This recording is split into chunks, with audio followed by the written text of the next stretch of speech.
This is Rickie News Channel.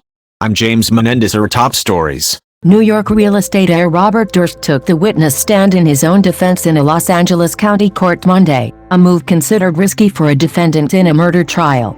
Durst, 78, is charged with killing his best friend Susan Berman, who was shot and killed in her Benedict Canyon home in 2000. His attorneys have said Durst found her body, panicked, and fled.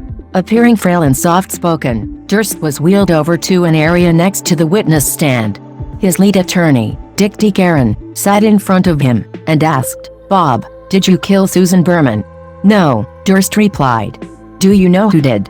DeGuerin asked. "No, I do not," Durst said. Straining to speak, Durst described seeing Mommy on the roof the night she fell to her death from his family home when he was 7 years old. He said he didn't know whether she jumped or fell. He described an unhappy childhood, recounting how he constantly ran away from home and school. Durst, who has bladder cancer and other ailments that he listed from the stand, wore the brown jail attire he's had on in court for the past few weeks of the trial. His attorneys said he's been unable to stand to put on a suit. The judge has denied several requests for delays and a motion for a mistrial because of the health woes. Durst testified while sitting in a wheelchair, and struggled to hear both the clerk when he was sworn in and DeGuerin as he asked questions, using a tablet that showed a live transcription to help him understand. Durst struggled to hear the prosecution's objections and the judge's rulings on them, frequently speaking after he was told to stop. Earlier, prosecutors resumed their cross-examination of the only other defense witness, false memory expert Elizabeth Loftus, to begin the day.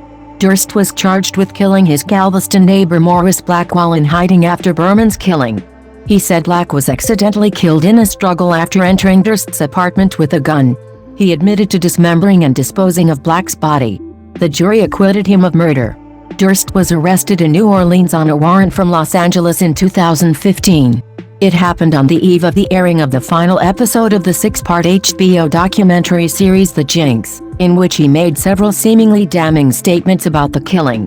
His trial finally began in early 2020, but the coronavirus forced a pause of more than a year before it resumed in May.